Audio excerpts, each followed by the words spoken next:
Well, astonishing new estimates from the World Bank revealed that 702 million people today live in extreme global poverty, meaning that they live on less than $1.90 US a day.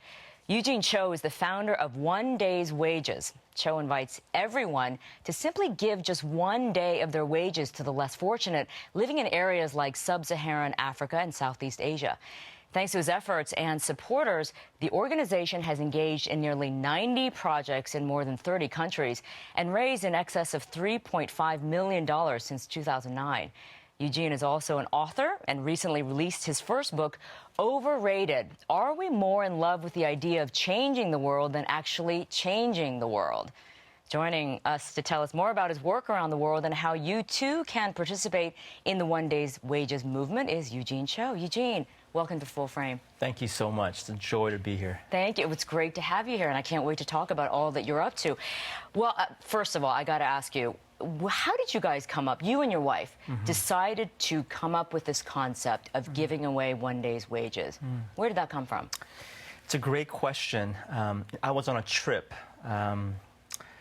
many years ago, and I was in a country called Burma, otherwise known as Myanmar, and we're in the jungles there.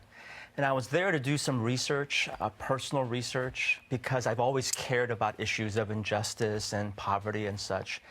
And I visited this makeshift village in Myanmar, and I walked into a classroom there.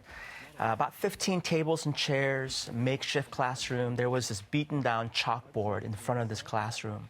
And I was drawn to this chalkboard because there was a poster, it was a collage of photos, and it was a group of photos of men, women, and children with missing, bloody body parts. And I was terrified because this is a classroom that was designed for first to fifth graders. And I later learned that the reason why they had these photos were to teach these kids about the dangers of landmines. And it was sometime later that day when I found out that the salaries of teachers was $40 a year. A year? Not per day, not per week, not per month. Wow, wow. So you were totally inspired by that one experience. Absolutely. Well, you went beyond that, though, didn't you? You decided to give up a year's salary. Yes. So you really committed yourselves. And I mean, okay, let's be honest. Your annual salary at that point was $68,000, right? But an entire year's salary. What did you have to do to make that commitment? Because, come on, Eugene, not a lot of folks would do that. You know, I chuckle a bit because if I'm, perfectly honest, that wasn't the plan. Really? Okay. It wasn't the idea. Okay. You know, we spent some time talking about doing something, and I thought doing something may have been writing a blog post about it, hosting a little house party for friends to tell them about the experience. But it was out of that time of really conversing and praying that we had this conviction about starting this organization. But I think we're living in such skeptical and cynical times among people in regards to everything, including the work of nonprofits, that I thought it was going to be important for us. We can't ask people to do something we're not willing to do ourselves. Now, that journey took us 3 years. My wife, Min Hee, God bless her, she was on board with this vision. Now, she was convicted. For me, it took me about 3 years to come to terms with giving up a year's wages. And I know that, as a pastor, I'm not supposed to say these kinds of things, but I like my stuff. Right. We have 3 kids that keep eating constantly. Yeah. Let's not forget you had 3 small children at the time. Right. Yeah. So it was really difficult, and I think if, I knew how difficult that 3-year journey was going to be, I don't think we would have done it initially. But along the way, we just found enough hope and encouragement and inspiration among our families to say, let's keep moving forward. Let's honor, let's honor these convictions. And to make that goal of $68,000, you were short $10,000. Yes. So you actually had to lease your house. Yes. And move out. Yes. To be able to meet that goal. Yes. Again, not what we planned. It wasn't part of the Excel sheet. The funny part about this story, and I say funny, but during that time, it was probably some of the one of the most stupidest decisions that I could have made. Really? I put up an ad on Craigslist in a moment of desperation because we were short $10,000. We had committed to starting the organization by October 2009, and we're running out of time. I put an ad on Craigslist basically saying, would you be interested in renting a furnished home, $10,000 for 2 months? And I did it because A, I was bored, B, I was desperate, and C, I thought to myself, who would be dumb enough to pay $10,000 for our home for 2 months? But I did this without asking my wife. Uh-oh. Yes. So you can imagine how she reacted. And she happens to be a marriage therapist. Oh, no. So she was like, what are you thinking? She uses this as an example of what not to do as well. And you got a taker immediately, didn't you? A business person from the UK came in, saw it on a Wednesday, loved it, but his one caveat was, I need to move in by Friday. So this is Wednesday and Friday. And so we had my wife and I, a very interesting, intense conversation on a Wednesday night. That's probably putting it mildly, isn't it? Very mildly. Yes, okay. Yes. But, I mean, this was her vision as well. It was our vision. But it was a really difficult night, that Wednesday night I remember, because we invited our kids into our bedroom and we explained to them what we were going to do, that we were going to go on a 10-week field trip as a family. Okay. And I remember crying that night because this is not what I had signed up for, and I felt like a deadbeat father. I had failed my family in some ways. Wow. Okay, but obviously they were on board because they sort of had to be, but this was the commitment you made. That's right. And here's the thing. I think when it comes to charity and wanting to give, this is what you talk about in this book that we're going to talk about in a second, is that it seems like people want to do something, but they don't want to leave their comfort zone. They don't want to give up things that they're used to. So what was that like for you? What was that journey like for you that, you know, others might say, not for me? Yeah, that's a great summation. I mean, that really does capture that season of our life. You know, that book that I wrote, it's really a confession. It's not a how-to book. It's not a we're on top of the world, we got it all together. It's really a broken confession of what we experienced. And part of that confession is, like a lot of people, I have good intentions. I want to do lots of good things. I want to be a philanthropist. I want to make the world a better place to live for my children, for others as well. But I think for many of us, we somehow get confronted by obstacles and challenges, discomfort. Yep. And as a result, we tend to revert back to that which is comfortable for us. And that was the big lesson for us. And in some ways, you know, we set out to start One Day's Wages to change the world. And I know that's a cliche phrase, but there's a lot of people that have that idealism. We want to change the world. What I did not know is how much this experience would change us. I mean, it revolutionized our lives in many ways, gave us a perspective of so many things, deepened our family, our marriage. I think our empathy for people locally, globally, around the world really deepened. So it wasn't just an idea. We were really embodying those very things. And I think you touch on something that a lot of people talk about once they do commit to something charitable or volunteering, or even something as simple as going to a soup kitchen for one day. They realize that they themselves are getting so much more out of it than what they thought they were giving. That's right. Right? That's so the change has to come from within, but also you experience the change, although you're thinking you're changing the world at the same time. That's right. It's really a mutual, there's a reciprocity to this. Yeah. And so when people say, why should we do this? Well, clearly there's need in our neighborhoods, in our cities around the world, and we have to keep highlighting those things. Right. But I think what's not talked about enough is maybe we need healing and changing. We need maturing and growing. It helps us to be more human. Right, right. Well, there's so many distractions in the world now, aren't there? And it's making us a little bit more selfish, possibly, and sort of inward instead of looking around and seeing what reality is really about. Yeah, yeah. We have a piece of tape on some of the work that is done in Myanmar, right? So let's take a look at that clip, and then you can tell me what's going on over there. All right. Recently, we travelled with our partners at MIA and World Concern to see some villages in Myanmar in Southeast Asia. There's a tragic irony here. Water is everywhere, yet very little of it is clean and safe to drink. We spoke with one mum named Sen Sen Moore. Occasionally she is able to buy safe, clean water in jugs, but usually she can't afford it.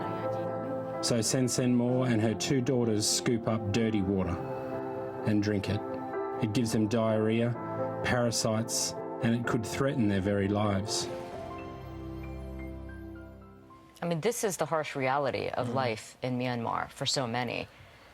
So the work that you are doing through your organization, what difference are you making over there? Well, we were spending some time in a region called Irrawaddy Delta, or Delta Irrawaddy. And this was the region that was devastated by Cyclone Nargis in 2008. I mean, we're talking about approximately 125,000 people dying in this region. We visited communities where they lost 80 to 90% of their entire village. Wow. It was really heartbreaking speaking with wives and husbands and children who lost loved ones. And out of this, I will first say that it was amazing to see how people were rising up on their own. Deep hope and courage, innovation. So it wasn't like we came in and saved the day. Right. We had the privilege to come alongside and say, they're doing such amazing work, and to have the privilege to come alongside, to hear their stories, hear their hopes for their villages, their children. Again, it was so inspiring. So we're partnering with an organization there called World Concern. So we help raise resources, share stories, come along with local partners. And it was focused around water. And there's 4 areas of water that we were focusing on. One is just simply education around water and sanitation. And the second one is, how do we repair water wells that were once built, perhaps by other development organizations or even by villagers, but that are broken. And then the other one is to build water rain catchments, to take advantage of the fact that there's rain coming down and to preserve that rain.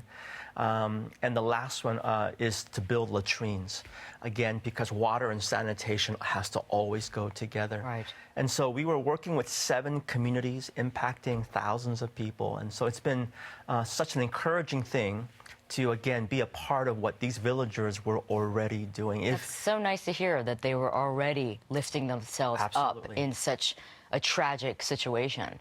Well, I think that's the key, that we have to tell people, because sometimes what's tempting is we make it in our desire to glamorize a story that it's the Western saviors coming in, and it's really not. Yeah. You know, we have to really be careful about the stories that we tell. Right. And there are heroes on the ground. Yep. These Myanmar villagers are doing amazing things. And that's what I love about the work that groups like yours do, because it's empowering the people there, the local people there, instead of, like you're saying, you know, the Western world being the knight in shining armor type of thing. Yes. Yeah. Let's talk about the donors, right? So since you started this, the response has been pretty incredible, hasn't it? From all walks of life. And in some very creative ways, people are donating their wages, or at least donating funds, right? Tell me about some of the most unusual or creative. Yeah, I mean, I'm smiling because it really does warm my heart. Yeah. I mean, these stories are crazy. And, you know, One Day's Wages, our strength is that we're an open source foundation, that we try to tell people whatever excites you, whatever intrigues you, any gifts or talents. So certainly there's people that are donating a days of their wages. Okay. We had someone donate half of their wages to us. But in terms of some of the interesting, creative ideas, right now, you know, there's 3 brothers in a small town in Minnesota in the United States. They built what I believe to be a 34-foot octopus, a snow monument. Wow. And it was such an innovative idea that it was recently featured on NBC Nightly News. Okay. And they raised, so far, $15,000 from neighbors and passerbys. Just as a, like, admission or something? No, just people who... Oh, just donating. Who've heard that these brothers are doing this because they want to raise awareness for One Day's Wages in one of our water projects as well. Wow. So $15,000 there. We've had couples donate their weddings, saying, hey, we don't need toasters. I mean, I think people are saying we would like them, right, but we're choosing a more generous path. And so we've had numerous couples from all around the world give up their weddings. What else? We had students in the UK, in Taiwan, in the United States host races and 5K races. A team of women and men have climbed up Mount Rainier in Seattle for several years, have raised over $30,000. Wow. And one of my favorite stories is a 16-year-old high school student who bicycled around or across the United States and raised over $10,000 for one day's 16-year-old. 16-year-old high school student. Wow. Wow. And I know there's another story where a woman actually donated her hair. She shaved her head. Yes. And donated her hair. Yes. I don't know if her hair was made out of gold or what, but when she shared this idea with us, I honestly said, okay, do what you need to do. Right. Well, but she ended up raising over $12,000. No kidding. That's amazing. Yes, May, you have nice hair. Oh, okay. Stand back there, Eugene. Yes. Don't get so excited. No, but it tells you that how creative people can be, and also how willing they are to make some sacrifices. You know, just a little sacrifices goes a long way.